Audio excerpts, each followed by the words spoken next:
Hello student, स्वागत है आप सभी का एक नए वीडियो में। और इस वीडियो में हम बात करेंगे यूपी स्कॉलरशिप 2023-24 के बारे में। बहुत सारे स्टूडेंट्स के स्टेटस अभी भी फिलहाल की बात करें तो वेरीफाइड है और उनका पैसा अभी तक नहीं आया है। ठीक है, इसके अलावा हो सकता है कि आपका जो यूपी स्कॉलरशिप 2023-24 का फॉर्म होगा वो रिजेक्ट होगा, या फिर अभी पेंडिंग में पड़ा होगा, या फिर ब्लॉक बाय डायरेक्टरेट करके होगा।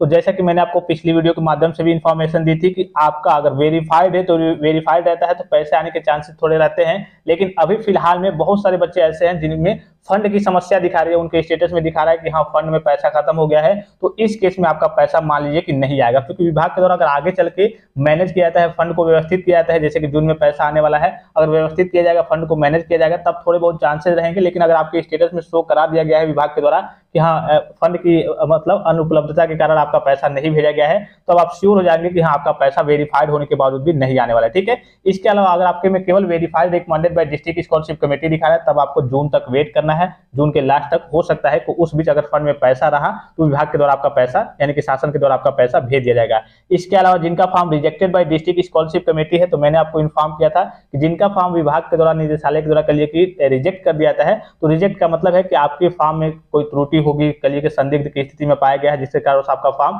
विभाग के द्वारा रिजेक्ट कर दिया गया है। और रिजेक्ट के होने के बाद से आपका पैसा नहीं आता। जो स्टूडेंट नहीं जानते हैं पूछते हैं कि सर या क्या इसमें भी कुछ हो सकता है, क्या ये सही हो सकता है, क्या रिजेक्ट होने के बावजूद भी पैसा आ सकता है या फिर नहीं। तो आपका पैसा अगर आपका रिजेक्ट फॉर्म ही मतलब कि वहां पे स्वीकार नहीं किया गया है, रिजेक्ट कर दिया गया है, तो इस केस में आपका पैसा कैसे आएगा। तो अगर आपका रिजेक्ट हो गया है तो आपका पैसा किसी भी स्थिति में नहीं आएगा। अब बात कर लेते हैं पेंडिंग के बारे में और ब्लॉक के बारे में। तो जैसे कि मैंने आपको पिछली वीडियो के माध्यम से भी जानकारी दी थी कि अगर आप एससी या फिर एसटी कास्ट कैटेगरी से बिलोंग करते होंगे, अगर आपका फॉर्म पेंडिंग में होगा या फिर ब्लॉक बाय डायरेक्टरेट करके होगा, या फिर आपके में फी मास्टर डाटा नॉट फाउंड की समस्या वगैरह दिखा रही थी, या फिर कई प्रकार की समस्या थी, कल की बोर्ड एफिलिएटिंग एजेंसी द्वारा सत्यापित नहीं किया गया था, तो आपके लिए पोर्टल ओपन हुआ था और इसके वेरिफिकेशन का कार्य आपका चल रहा है। ठीक है, अगर आप टेलीग्राम चैनल पे होंगे तो आपको टाइम टू टाइम सारी जानकारी मिलती रहेगी। ये केवल एससी और एसटी वर्ग के विशेष छात्रों के लिए सूचना मिली थी, मतलब की। और इसके अलावा जो जनरल ओबीसी माइनॉरिटी के स्टूडेंट्स है जिनका पेंडिंग है, ब्लॉक बाय डायरेक्टरेट है, या फिर पहले की जो समस्या थी enrolment number, roll number, marks not match with university uploaded data की समस्या थी,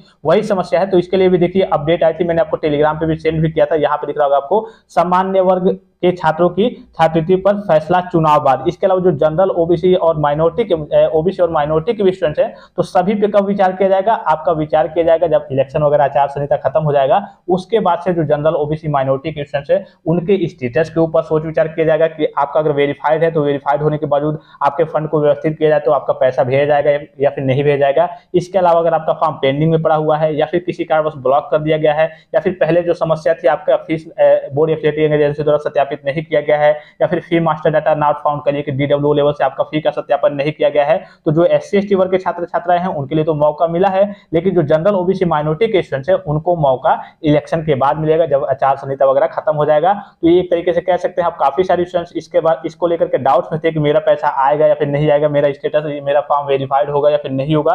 तो जो जनरल ओबीसी माइनॉरिटी के स्टूडेंट्स हैं उनको इलेक्शन कल के खत्म होने का इंतजार करना होगा, उसके बाद से ही उनके रिगार्डिंग कोई अपडेट आएगी। और जो एससी एसटी वर्ग के छात्र छात्राएं हैं उनका अपग्रेडेशन का कार्य फिलहाल में चल रहा है। बहुत सारे बच्चे कॉलेज में एप्लीकेशन भी दिए हैं, डीडब्ल्यू लेवल पे जाकर के एप्लीकेशन भी दिए हैं, बहुत सारे बच्चे करेक्शन वगैरह भी कराए हैं। तो जिन्होंने करेक्शन वगैरह कराया है, या फिर जो जिनका डाटा वगैरह गलत था, फी मास्टर डाटा नॉट फाउंड की समस्या दिखा रही थी, या फिर बोर्ड एफिलिएटिंग एजेंसी द्वारा सत्यापित नहीं किया गया है, तो उनका सभी बच्चों का करिए कि उनके एससी एसटी वर्ग के सभी बच्चों का अपग्रेडेशन का कार्य फिलहाल में चल रहा है। यहाँ पे अगर आप आएंगे तो मैंने आपको ऑफिशियल नोटिस भी जो विभाग के द्वारा जारी किया गया था वो भी बताया कि 30 अप्रैल से 3 मई तक आपका करिए कि बोर्ड एफिलिएटिंग एजेंसी द्वारा जो सत्यापन था वो चलेगा।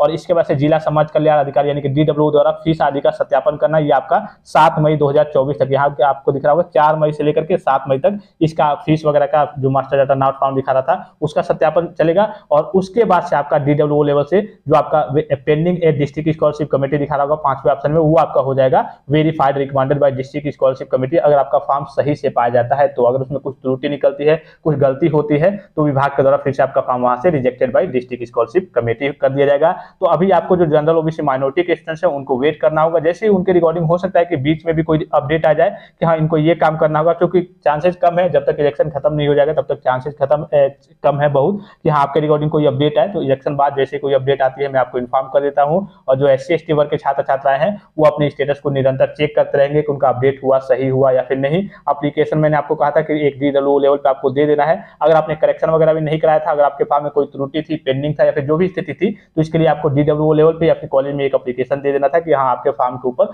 जल्द से जल्द सोच विचार किया जाए और उसको वेरीफाई किया जाए। और आपका पैसा कब आएगा, तो जून के लास्ट में 28 जून तो डेट मेंशन है, लेकिन 28 जून एक पार्टिकुलर विशेष डेट को नहीं आता है, ये मान के चलिए कि जून के लास्ट में या फिर जुलाई के फर्स्ट वीक तक आपके यूपी स्कॉलरशिप 2023-24 का पैसा आपके बैंक अकाउंट में भेजा जाएगा। और भी कोई जानकारी चाहिए यूपी स्कॉलरशिप 2023-24 के रिगार्डिंग तो आप कमेंट बॉक्स में कमेंट करके पूछ सकते हैं। फिलहाल इस वीडियो में इतना ही, इजाजत दीजिए, धन्यवाद, थैंक्स फॉर वॉचिंग, मिलते हैं नेक्स्ट वीडियो में।